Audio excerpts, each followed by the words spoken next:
धन्यवाद सभापति महोदय। हम ही को कातिल कहेगी दुनिया, हमारा ही कत्लेआम होगा। हम ही कुएं खोदते फिरेंगे, हम ही पे पानी हराम होगा।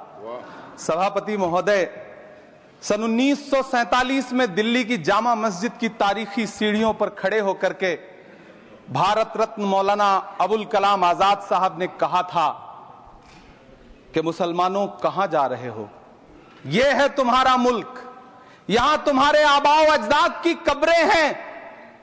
उस वक्त मौलाना आजाद की ये सदाएं सुन करके लोगों ने अपने सरों की गठरियां उतार करके रख दी थी। आज उसी दिल्ली में मौजूद देश की संसद में एक बिल आया है जो हमसे उसी जामा मस्जिद की सीढ़ियों के सबूत मांगेगा, जो उन्हीं सीढ़ियों के पास अपनी कब्र में सोए हुए मौलाना आजाद को फिर से कब्र से सदा देनी पड़ेगी कि ये जो कब्र है वो मेरी कब्र है, ये किसी सरकार की जागीर नहीं है। सभापति महोदय, मैं जहां खड़ा हूं इसी संसद भवन के सामने सड़क के उस पार अपनी कब्र में सोए हुए भारत के पूर्व राष्ट्रपति फखरुद्दीन अली अहमद की कब्र है। शायद अब उस कब्र से भी सदाएं आए कि ये कब्र मेरी कब्र है, ये सरकार की जागीर नहीं है।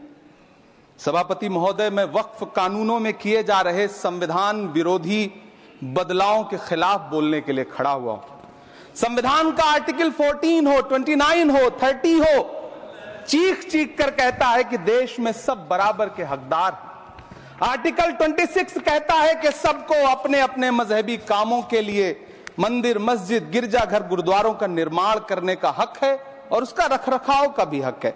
लेकिन डॉक्टर बाबा साहब अंबेडकर के संविधान को हर दिन कुचलने वाली ये सरकार देश के मुसलमानों से नफरत में इतनी अंधी हो गई है कि खुलेआम देश की संसद में देश सरकार के माइनॉरिटी मिनिस्टर साहब और होम मिनिस्टर साहब झूठ बोलते हैं और देश को गुमराह करते हैं।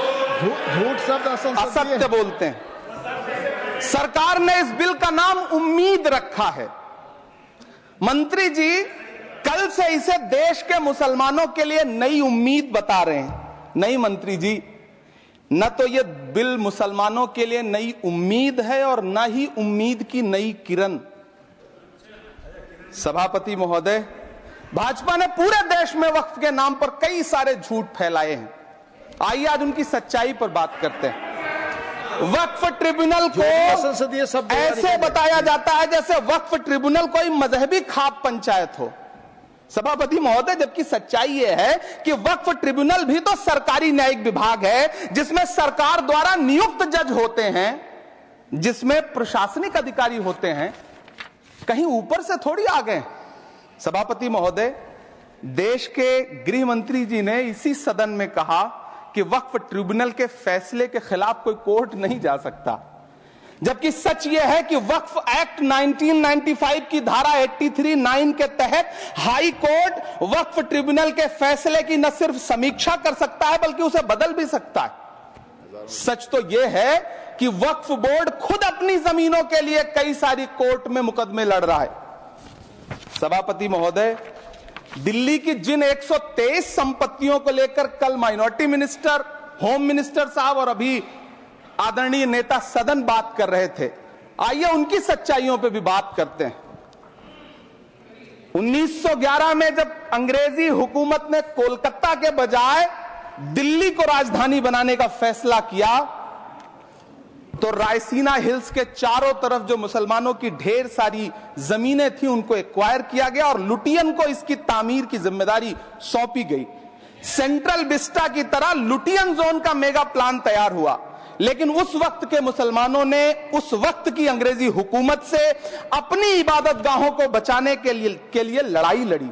मामला ब्रिटिश गवर्नमेंट तक पहुंचा। तब यह तय हुआ कि वो जो धार्मिक स्थल हैं उन्हें जस का तस रहने दिया जाएगा। इंडिया गेट के बगल वाली मस्जिद हो, जाप्तागंज, सुनहरी बाग मस्जिद हो, पार्लियामेंट रोड वाली मस्जिद हो, ऐसी 123 संपत्तियों के मैनेजमेंट के लिए 1913 में मुसलमान वक्फ वैलिडेशन एक्ट बना और उसके बाद एक नया शहर बसाया गया जिसे लुटियंस जोन का नाम दिया गया। फिर 1943-45 के बीच एक और समझौता हुआ। आजादी से पहले उसके तहत काफी सारी वक्फ जायदादों को सुन्नी मजलिस औकाफ बनाकर उसके अंडर किया गया ताकि उसकी देखरेख की जा सके। गृह मंत्री जी 2 दिन से सदन में जो बात कह रहे हैं वो दरअसल 123 संपत्तियां उसी सुन्नी मजलिस औकाफ के तहत आती है। सभापति महोदय, आजाद भारत आजाद हुआ। आजादी के बाद भारत में 1954 में वक्फ एक्ट लागू हुआ, जिसकी धारा 9 के तहत 1964 में केंद्रीय वक्फ काउंसिल का गठन हुआ। दिल्ली की वही 123 प्रॉपर्टीज को 1970 में सर्वे गजट करके गजट नोटिफाई किया गया। इसके निपटारे के लिए पूर्व प्रधानमंत्री इंदिरा जी के द्वारा 1974 में एक बर्नी कमेटी बनाई गई। बर्नी कमेटी ने 1976 में इन 123 संपत्तियों को दिल्ली वक्फ बोर्ड की संपत्ति होने की रिपोर्ट सौंपी। उस रिपोर्ट के आधार पर 1984 में कांग्रेस सरकार ने उन 123 प्रॉपर्टीज को दिल्ली वक्फ बोर्ड को सौंपने का फैसला किया, जिसके खिलाफ विश्व हिंदू परिषद कोर्ट गई। मामला 2011 तक पेंडिंग रहा। फिर 2011 में कोर्ट ने सरकार को आदेशित किया कि इसका निपटारा करो। तब 2013 में तत्कालीन यूपीए सरकार ने दिल्ली की उन्हीं 123 जायदादों को बर्नी कमेटी की सिफारिशों के मुताबिक वक्फ बोर्ड के हवाले किया। यही वो प्रॉपर्टीज हैं जिनके नाम से गृहमंत्री जी कल से कांग्रेस को कोस रहे हैं। फिर आई 2014 में भाजपा की सरकार, जो तब से इन जमीनों को हड़पने की साजिश कर रही है। जिस बिल को मुसलमानों के हुकूक की हिफाजत करने वाला बिल बताया जा रहा है, उसी को पेश करने के लिए और उस पर बात करने के लिए लोकसभा में भाजपा सरकार के पास एक भी मुस्लिम सांसद नहीं है। जिस वक्त, मैं लोकसभा कह रहा हूं, सुना करिए, जिस वक्फ बिल को मुस्लिम महिलाओं को हक दिलाने वाला बताया जा रहा है, उसे संसद में पेश करने वाली पार्टी के पास न तो राज्यसभा में, न लोकसभा में, न देश की किसी विधानसभा में एक भी मुस्लिम महिला सदस्य नहीं। कल किरण रिजिजू जी कह रहे थे कि रेलवे की जमीनें देश की जमीनें हैं, डिफेंस की जमीनें देश की जमीनें हैं। हां मंत्री जी, हैं, बिल्कुल हैं। ये जो वक्फ की जमीनें हैं, ये हमारे पुरखों ने धार्मिक कामों के लिए डोनेट किया है। तो हम भी तो इसी देश के नागरिक हैं, हम भी तो इसी देश के बेटे हैं। तो वक्फ की जमीनें भी तो इसी देश की जमीनें हैं, उनको पराया क्यों बोलते हैं आप? सभापति महोदय, अशफाकुल्लाह खान जब फैजाबाद की जेल में फांसी के फंदे पर झूल रहे थे, तो इसी देश की जमीन के लिए झूल रहे थे ना। सभापति महोदय, अंडमान की जेल में काला पानी की सजा काटकर अपनी जान देने वाले मौलाना फजले हक खैराबादी हो या शेर खान अफरीदी हो, वो भी तो इसी जमीन के लिए अपनी जान दे रहे थे ना।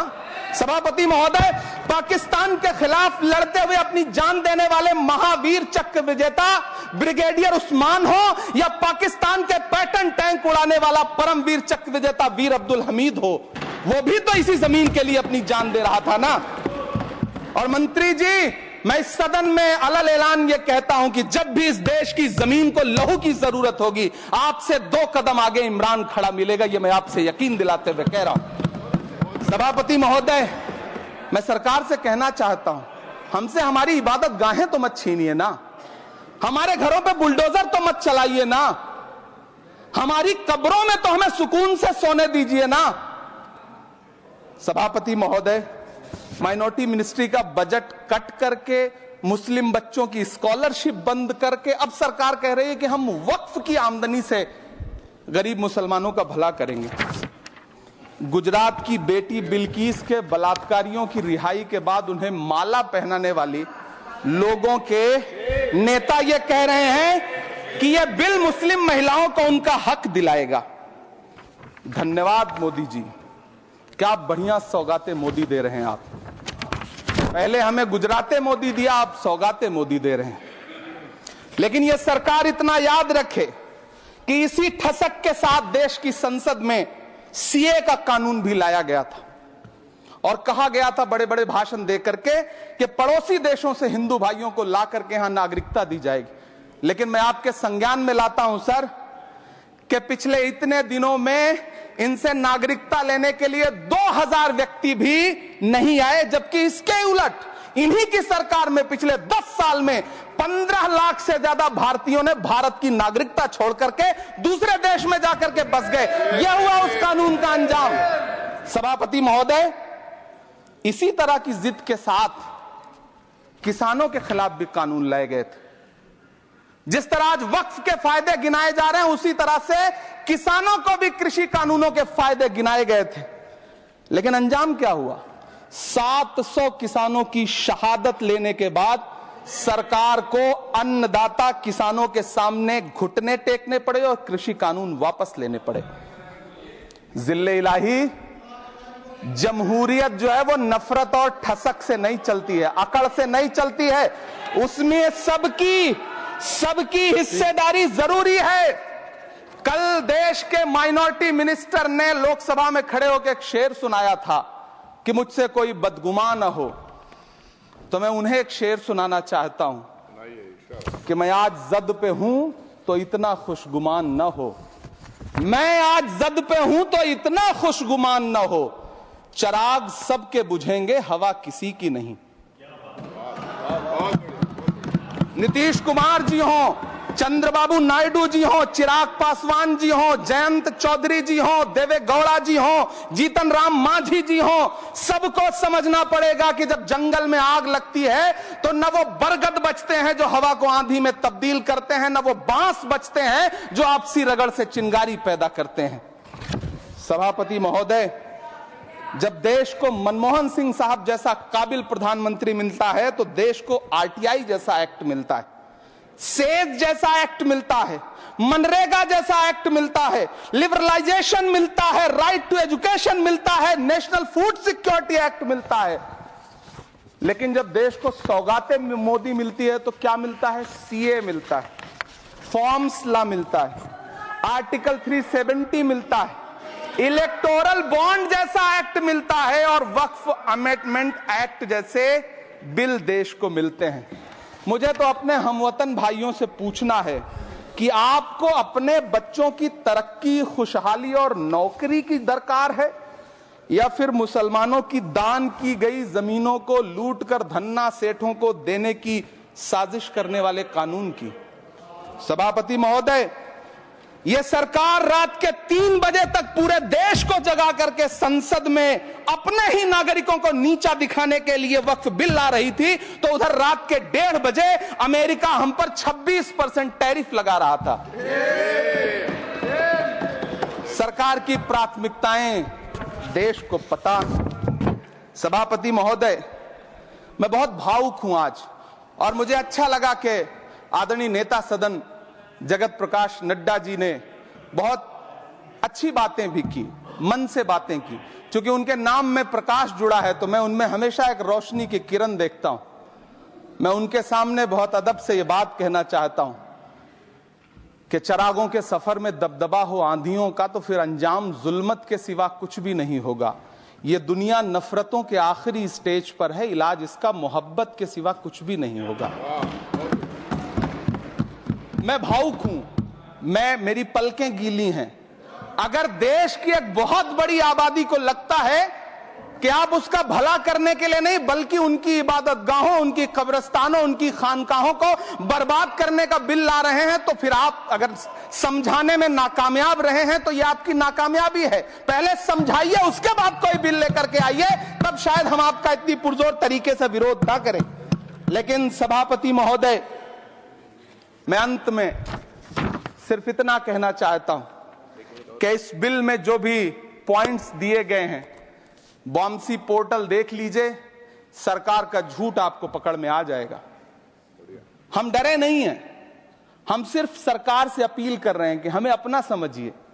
हम आपके अपने हैं, इस देश के नागरिक हैं और आप ताकत में हैं। संख्या बल के आधार पर बिल हो सकता है आप पास करा ले, लेकिन आपको यह बात समझनी पड़ेगी कि हम तो वो तारीख हैं, जहनों में रहना है जिसे कागजी पुर्जे नहीं जो फाड़ डाले जाएंगे।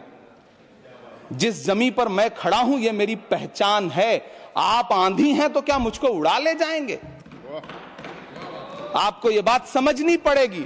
आपको अगर इतना विपक्ष की तरफ से पहले जेपीसी में इतने सारे पॉइंट्स आए और उसके बाद कल से लोकसभा में और राज्यसभा में सुझाव आप सुनने को तैयार नहीं है, लोगों की शंका को दूर करने के बारे में आप बिल्कुल सोच नहीं रहे, बस आप कह रहे हैं यह बिल उम्मीद की नई किरण है। नहीं साहब, इसे भले किरण जी लेके आए हैं, लेकिन ये उम्मीद की नहीं बल्कि नाउम्मीदी की किरण है। और इस देश की एक बहुत बड़ी आबादी इस बात से खदशे में है, शक में है कि आप सीधे उनकी जमीनों को लूट करके धन्ना सेठों को बेचना चाहते हैं। मेरी अब भी आपसे अपील है कि इस बिल को वापस लीजिए। यह बिल कहीं से आपके अपने नागरिकों के लिए अच्छा नहीं है। यह बिल सिर्फ इस देश के मुसलमानों को नीचा दिखाने का और अपने एक ऐसे मतदाता वर्ग को खुश करने का बिल है जिनको इस बिल के पास हो जाने से कुछ मिलेगा भी नहीं, लेकिन आप एक नैरेटिव देना चाहते हैं, एक मैसेज देना चाहते हैं।